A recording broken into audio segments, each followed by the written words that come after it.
रोज एक नई कहानी देखने के लिए चैनल को सब्सक्राइब करें और बेल आइकन दबाना ना भूलें।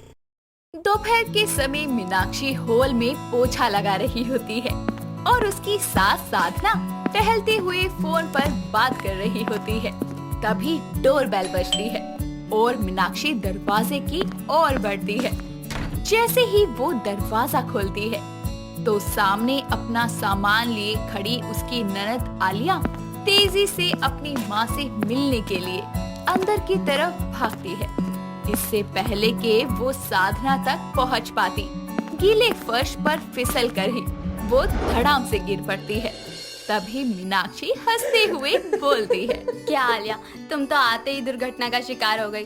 देखो जरा कमर में लचक ना आ गई हो। अरे मार डाला रे माँ, मर गई मैं तो। अरे तो इतनी तेजी दिखाने की भी क्या जरूरत थी, चलकर भी तो आ सकती थी।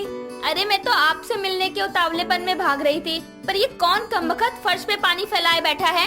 वो कमबख्त मैं ही हूँ ननद जी, और मैं पानी फैलाए नहीं बैठी थी, पोछा लगा रही थी। अब बिना देखे सर पर दौड़ोगी तो चट सनी गिरोगी ही ना। अरे तो अब मुझे गिराकर सुकून मिल गया हो तो उठाने का भी कष्ट करो। भाभी, माँ, उठा लो अपनी औलाद को। तभी मीनाक्षी और साधना आलिया को संभालते हुए सोफे पर बैठा देते हैं। तभी साधना उससे बोलती है, तो बिना बताए घर चली आई, कहीं कॉलेज में कोई झोल झपाटा तो नहीं कराई ना। मेरी माते, आप न लगाओ ऐसे अंदाजे। अरे छुट्टियां हो गई थी मेरी, तो सोचा आप लोगों को आकर सरप्राइज दे देती हूँ, लेकिन मैं तो आते ही घायल हो गई, वो भी भाभी की वजह से। बताओ, भागी ये, गिरी ये, कमर इसकी लचकी और इल्जाम मेरे मत्थे डाल रही है। तुम भी ना नकचिड़ी हो हमेशा से। रहने दो भाभी, सब समझती हूँ मैं। पिछली बार आई थी तो दरवाजे के पास झाड़ू लगाते हुए सारी धूल मेरी तरफ उड़ा दी थी, और इस बार ये। अरे कौन सी दुश्मनी निभा रही हो मुझसे, पिछले जन्म की। अरे आते ही बहसबाजी करने बैठ गई ननद भाभी। बहू, तू पहले पोछा लगाकर ये बाल्टी पोछा यहाँ से हटा, वरना इसकी तरह कोई और भी गिरा पड़ा नजर आएगा। और तू आराम कर, कुछ खाने को लाती हूँ तेरे लिए। इतना कहकर साधना किचन में चली जाती है और मीनाक्षी आलिया को मुंह चिढ़ाती हुई अपना काम करने लगती है। एक दिन मीनाक्षी रात को सारा काम खत्म करके हॉल में पॉपकॉर्न खाते हुए हॉरर मूवी देख रही होती है। तभी अचानक हॉल की लाइट जलने बुझने लगती है और टीवी भी झिलमिल करने लगता है।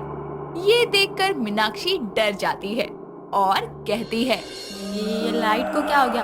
लगता है पंकज ने बिजली बिल नहीं भरा होगा। एक काम करती हूँ, लाइट बंद करके सोने चली जाती हूँ। तभी वो पॉपकॉर्न का कटोरा लिए लाइट बंद करने के लिए स्विच को जैसे ही हाथ लगाने जाती है, तभी अचानक बिल्कुल अंधेरा हो जाता है।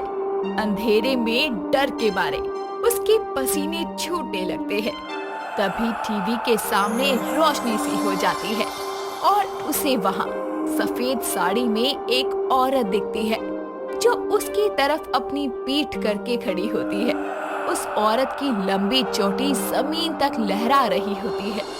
तभी वो अपना चेहरा दिखाए बिना बहुत ही डरावनी आवाज में बोलती है, तुम सोने जा रही हो? मुझे भी अपने साथ ले चलो। पर तुम हो कौन और मेरे घर में क्या कर रही हो? तुमने मुझे नहीं पहचाना? देखो, मेरी इस मस्त मस्त लहराती चोटी को देखकर तुम्हें कुछ याद नहीं आ रहा? हाँ, मैं हूँ डायन, उसी डरावनी फिल्म की डायन जिसे कुछ देर पहले तुम घूर घूर कर इस बड़े से डिब्बे पर देख रही थी। डायन, सासू माँ, बचाओ। डर के मारे पॉपकॉर्न का कटोरा हाथ से उछालते हुए वो जोर से चिल्लाती हुई वहाँ से भाग पड़ती है। अगली सुबह काफी देर हो जाने पर भी जब मीनाक्षी कमरे से बाहर नहीं निकलती तो उसकी ननद और सास उसके कमरे में जाते हैं तो देखते हैं कि मीनाक्षी चादर से खुद को ढके बेड पर बैठी कांप रही है। तभी चादर को हटाते हुए उसकी सास बोलती है, अरे बहू, ये गर्मी में क्या चादर लपेटे बैठी है और ऐसे कांप क्यों रही है? तबीयत ढीली है क्या तेरी? सासू माँ, कल रात मैंने हॉल में डायन देखी। डायन? टीवी पर देखी होगी माँ, वो आता नहीं है, डायन की नजर करके एक नाटक, वही देखा होगा। हाँ, वो जिसमें डायना नाम की बहू डायन निकलती है। अरे वो नहीं सासू माँ, सच्ची की डायन देखी मैंने कल रात को। जब मैं कमरे में सोने जा रही थी तभी अचानक से हॉल की लाइट चली गई और आपको पता है सामने सफेद साड़ी लंबी चोटी में एक औरत खड़ी थी। उसे देखकर जिस तेजी से मैं भागकर कमरे में आई ना, मैं ही जानती हूँ बस उसकी आवाज सुनकर तो मेरी आत्मा ही कांप गई थी। माँ, लगता है भाभी सस्ते नशे करने लगी है। देखो ना कैसी बहकी बहकी बातें कर रही है। भाभी, ये हमारा घर है, कोई खंडर नहीं जहाँ डायन भटकेगी। देखो आलिया, मजाक मत बनाओ मेरा। उसके डर से मुझे सारी रात नींद नहीं आई। अरे बहू, तूने कोई डरावना सपना देखा होगा तभी तू डरी होगी। चल अब बिस्तर छोड़ और काम पर लग। मीनाक्षी की बातों पर उसकी सास यकीन नहीं करती और वहाँ से चली जाती है। आलिया भी हंसते हुए कमरे से निकल जाती है, लेकिन उस रात का डर मीनाक्षी के दिल में बैठ गया होता है। रात के खाने के समय वो जल्दी जल्दी खाना खा रही होती है और उसे ऐसे खाता देखकर साधना बोलती है। अरे बहू, इतनी क्या भूखी है कि मुंह में खाना ठूसे ही जा रही है। अरे आराम से खा ले। हाँ, ऐसे तो खाना गले में अटक जाएगा। मेरा हो गया, आप लोग भी जल्दी जल्दी खा लो ताकि मैं बर्तन धोकर सोने जा सकूं। और हाँ सासू माँ, रात को आपके कमरे में पानी खत्म हो जाए तो मुझे आवाज भूल के भी मत लगाइएगा क्योंकि मैं नहीं आने वाली। सभी खाना खाकर कमरे में चले जाते हैं। मीनाक्षी भी तेजी में अपने कमरे की तरफ जा रही होती है।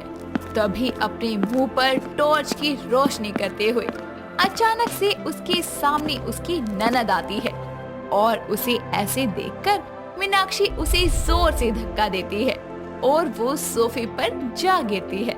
मीनाक्षी चेहरे पर हाथ रखकर डरते हुए बोलती है, दूर रहो मुझसे, पास मत आना। अरे भाभी, मैं हूँ, मुझसे इतना क्या डर गई जो धक्का ही मार दिया तुम? अरे कान के नीचे रख के दूंगी ना, सारी मस्ती निकल जाएगी। क्यों मुझ डरी को ऐसी हरकतें करके और डरा रही हो? अरे मैंने ऐसा भी क्या कर दिया? चलो छोड़ो, आओ दोनों ननद भाभी बैठकर टीवी देखते हैं। दिमाग ना खराब करो, मुझे सोने जाना है। ऐसे मत करो भाभी, मेरा बड़ा मन है आपके साथ बैठकर फिल्म देखने का, वो भी भूत वाली। आ जाओ ना। इतना बोलकर आलिया उसे खींचकर सोफे पर बैठा लेती है और दोनों टीवी देखने लगती हैं।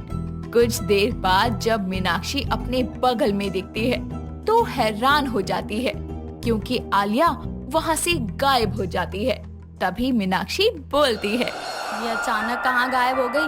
आलिया, आलिया, इसलिए इसके साथ बैठना ही बेकार है, मैं भी जाती हूँ सोने। इतना कहकर वो सोफे से उठती ही है कि तभी फिर से लाइट झिलमिल करते हुए बंद हो जाती है और टीवी में से डरावनी आवाजें आना शुरू हो जाती है। ये सब होता देख मीनाक्षी कांपने लगती है।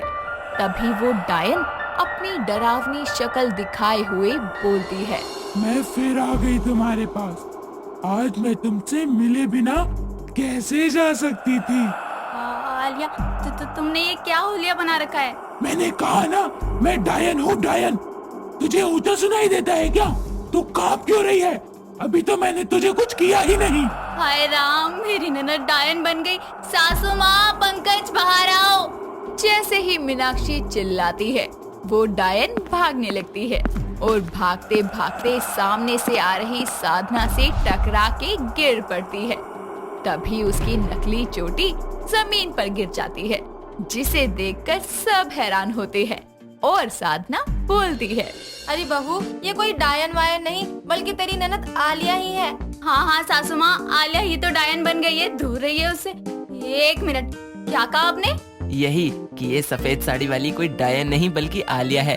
देखो आलिया ऐसा भेष बनाकर क्यों घूम रही है घर में? मैं तो बस भाभी के साथ मजाक कर रही थी। हाय राम, भाभी कितनी फट्टू है। मतलब मेरी डरावनी आवाज से डरकर तेजी से अपने कमरे में भाग गई। कहीं मैं डरावना चेहरा बनाकर उनके सामने आती फिर तो उनके प्राण ही सूख जाते।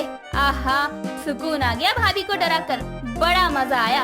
उनका डरावना चेहरा देखकर बाय गॉड मजा आ गया, कसम से बड़ा मजा आता है। रुको, अभी मैं तुम्हें झाड़ू लेकर सूतूंगी ना तो मुझे भी मजा आएगा। अरे नहीं, सॉरी भाभी, ये जुल्म मत करना। किसकी भाभी? कैसी भाभी? बड़ा शौक है ना डायन बनने का। रुको, झाड़ू से पीट पीट कर डायन जैसी शक्ल ना बना दी ना तो कहना। इतना कहकर मीनाक्षी बगल में पड़ी झाड़ू लेकर भागती हुई आलिया के पीछे दौड़ने लगती है। ये देखकर पंकज और साधना हंसने लगते हैं। दोस्तों अगर आपको ये कहानी पसंद आई तो इसे लाइक करें, शेयर करें और कमेंट करके बताएं कि कहानी में आपको सबसे अच्छा क्या लगा।